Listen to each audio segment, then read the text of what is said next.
सकाळचे 6 वाजले होते आणि नीतू आपल्या नवऱ्याला उठवायचा प्रयत्न करत होती. अगं काय झालं? आज रविवार आहे, आज तरी झोपू दे ना. अहो लवकर उठा ना, आता घरातले सगळेजण झोपलेले आहेत. ते उठायच्या आधीच आपण करून येऊया ना. अगं काय करायचंय? तुला जे करायचंय ते तू कर. मला आत्ता झोपू दे. अहो का उगाच वेळ घालवताय? लवकर चला, नाहीतर सगळा दिवस लाईन मध्येच थांबायला लागेल. अगं काय जबरदस्ती आहे? जर आलीच नाहीये तर काय करू? तू जा इथून आणि मला झोपू दे. ओहो, मी जर ह्यांच्या नादी लागले तर मलाही असंच पोट धरून बसावं लागेल. त्यानंतर नीतू पोटावर हात ठेवून तशीच बेडरूम मधून निघून बाथरूमच्या दिशेने जायला लागली. तेव्हाच तिला दिसतं की तिच्या मोठ्या जाऊबाई आणि छोटी जाऊ आधीच तिथे उभ्या राहिल्या आहेत. अरे यार, लेट झाला वाटतं. अजून लवकर उठायला पाहिजे मला. नीतूला बघून तिची जाऊबाई म्हणते, "ये नीतू इकडे, तू पण येऊन इथे लाईनमध्ये थांब." "पण तुम्ही सगळेजणी जर बाहेर आहात तर टॉयलेटमध्ये आहे कोण?" "अजून कोण असेल आईंच्या शिवाय?" मग तीच जोरजोरात दार वाजवून म्हणते, "अहो आई, आता हे काय झोपलायत का? लवकर बाहेर या, इथे एवढी लाईन लागलीये." निधी असं बोलतच होती तेवढ्यात तिची सासू टॉयलेटच्या बाहेर येते. ते एकमेकींकडे बघतच असतात तेवढ्यातच नीतू मागून जाऊन पोटावर हात धरून पटकन टॉयलेटमध्ये जाते आणि दरवाजा बंद करते. हे सगळं बघून बाकीच्या तिघीजणी थक्क होतात. मग सगळ्यात मोठी सून राखी जोरजोरात दार वाजवून म्हणते, "अगं ये नीतू, लवकर बाहेर ये. माझा नंबर होता आणि तू कुठून मध्येच गेलीस ग? लवकर ये बाहेर." "अगं कशाला एवढ्या जोरात दार वाजवतीयेस? तुडायचाय का तो? आणि ती आत गेलीये तर तिचं झाल्यावर येईल की बाहेर? जेव्हा मी आत होते तेव्हाही तुम्ही असेच दार वाजवत होतात. तुम्हाला तर माहितीये ना, आमच्या म्हाताऱ्यांना पोटाचा त्रास असतोच. मग तुम्हाला जर त्रास आहे तर तुम्ही जरा सकाळी लवकर उठून पोट साफ करत जा. तुमच्या त्रासामुळे इथे आम्हालाही उगाच पोटात बुडबुडे सहन करावे लागतात." "हे सगळं सोडा आई, अजून किती दिवस असं आपण एकाच टॉयलेटचा वापर करणार आहोत?" "आयुष्यभर असंच जावं लागेल." "म्हणजे काय?" "म्हणजे नशीब समजा तुमच्याकडे निदान एक टॉयलेट तरी आहे. आम्ही तर आमच्या गावाला खुल्या जागेतच जायचो आणि खुल्या हवेमध्ये जाण्याची जी मजा आहे, होय होय होय होय होय." एवढं बोलून शीला गप्प बसते. "पण आई, आई पण तुमच्या 4 सुना आहेत. निदान 2 टॉयलेट तरी हवे होते ना?"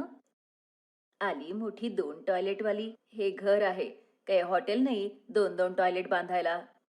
"आई, पण हे इथं असं लाईनमध्ये थांबून ना, हे कुणाच्या घरातलं टॉयलेट वाटत नाही, हे चाळीतलं कुठलं तरी टॉयलेट वाटतं. फक्त एकच सुख आहे की येताना हातात बादली घेऊन यायला लागत नाही." निधी बोलतच होती तेवढ्यात राखी पोटातला गॅस बाहेर सोडते.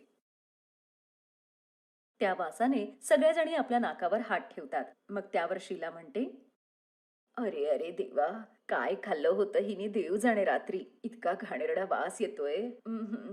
आई, जिथे 4 सुनांमध्ये एक टॉयलेट असेल ना, तिथे हे सहन करावंच लागेल."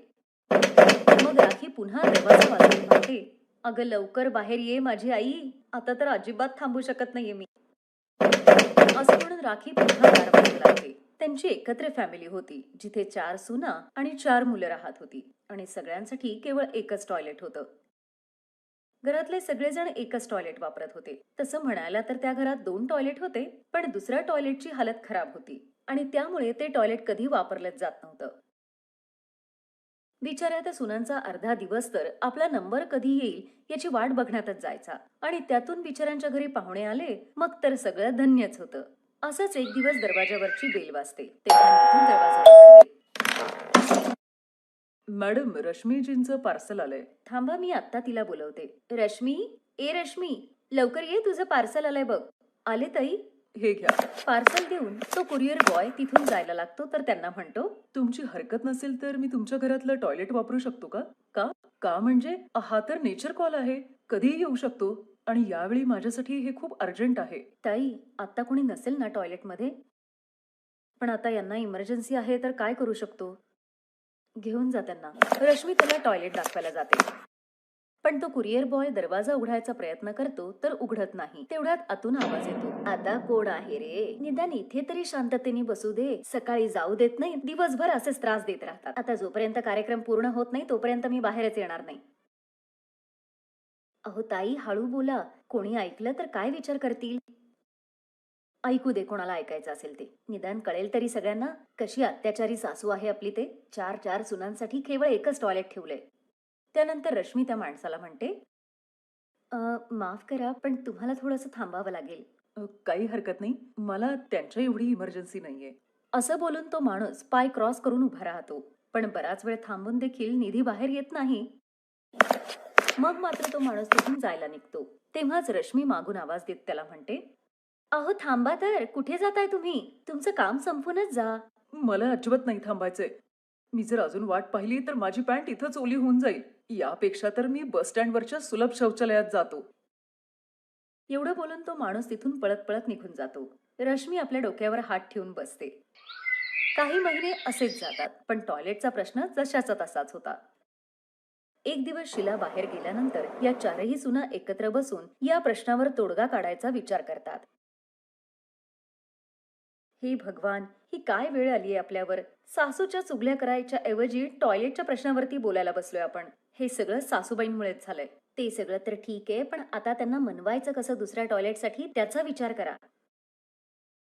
त्या अशा तयार होणार नाहीत. आपल्याला असा विचार करायला पाहिजे, साप भी मरे और लाठी भी ना तुटे. तशी माझ्याकडे एक आयडिया आहे. आपल्यापैकी कोणाचं तरी एकीचं पोट खराब करूया, ज्याच्यामुळे तिचा सगळा दिवस टॉयलेटमध्येच जाईल. मग जेव्हा सासूबाईंना टॉयलेट यूज करायला मिळणार नाही ना, तेव्हाच त्यांना दुसऱ्या टॉयलेटची किंमत कळेल. ते तर ठीक आहे, पण कोणाचं पोट खराब करणार? तू तुझं कर, मी तुझ्यासाठी जमालगोटा आणून देते. वा रे वा, मी सापडले का तुम्हाला? मला जर टॉयलेटमध्ये जागा मिळालीच नाही तर मग झालं ना, माझं कामच तमाम. असं करा, तुमची आयडिया आहे ना, मग तुम्ही स्वतःच करून बघा. ना बाबा ना. ओहो, आपण कशाला आपली पोटं खराब करून घ्यायची? ज्यांच्यामुळे हा प्रॉब्लेम होतोय त्यांचंच पोट खराब करूया. आता तर सासू होण्याचा फायदा घेऊन त्या आपल्या आधीच टॉयलेटमध्ये जातात. हां, ही चांगली आयडिया आहे. चालेल. मग चौघींच्याही प्लॅननुसार त्या रात्रीच सासूबाईंच्या जेवणात जमाल गोटा मिक्स करतात. काही वेळात शीलाच्या पोटात गडबड सुरू होते आणि मग ती पळत पळत टॉयलेटच्या दिशेने जाते. पण तेव्हाच रश्मी पटकन टॉयलेटच्या आत जाऊन दरवाजा बंद करून घेते. शीला जोरजोरात दरवाजा वाजवून म्हणते, अगं लवकर बाहेर ये. तुला सकाळपासून आत्ताच वेळ मिळाला आतमध्ये जाऊन बसायला. लवकर ये आता. मग थोड्या वेळात रश्मी बाहेर येते. मग शीला लगेच आत जाऊन फ्रेश होते आणि घाम पुसत पुसत बाहेर येते. पण ती आपल्या खोलीत जातच होती तेव्हा पुन्हा तिच्या पोटामध्ये गडबड सुरू होते आणि ती पुन्हा टॉयलेटच्या दिशेने जाते. पण तेव्हाच निधी टॉयलेटमध्ये जाते. तेव्हा शीला तिला म्हणते, अगं ए, कुठे चाललीयेस? थांब जरा, मला खूप जोराची आलीये. तुला यायला उशीर झाला तर तुलाच सगळं साफ करत बसायला लागेल. मला पण जोराची लागली आई. तुम्ही थोडा वेळ इथेच थांबा. मी अशी जाते आणि अशी येते लगेच. एवढं बोलून ती टॉयलेटमध्ये जाते. अरे लवकर ये बाई, लवकर ये जरा. काही वेळातच राखी सुद्धा तिथे येते आणि ती शीलाला विचारते, काय झालं आई? तुमचं पोट खराब आहे का? हां, मलाही असंच वाटतंय गं. पोटात खूप गडबड आहे. पण ही महाराणी बघ ना केव्हाची आत गेलीये. आता कळलं आई, जर दुसरं टॉयलेट असलं असतं तर तुम्हाला एवढा त्रास झाला असता का? म्हणून म्हणते एवढ्या मोठ्या फॅमिलीमध्ये 2 टॉयलेट असणं खूप गरजेचं आहे. घरात खोल्या कमी असल्या तर चालतील, पण बाथरूम जास्त असणं गरजेचं आहे. अगदी बरोबर बोलतीयेस सुनबाई. जर असं माझ्यासारखं कोणाचं पोट खराब झालं तर उभ्या उभ्या सगळी गडबड होऊन बसेल. आता मला कळालंय, मी उद्याच दुसरं टॉयलेट बनवून घेते. एवढं बोलून शीला तिथून निघून जाते. तेव्हा चारही सुना एकमेकींना टाळी देऊन म्हणतात, आपलं मिशन सक्सेसफुल झालं.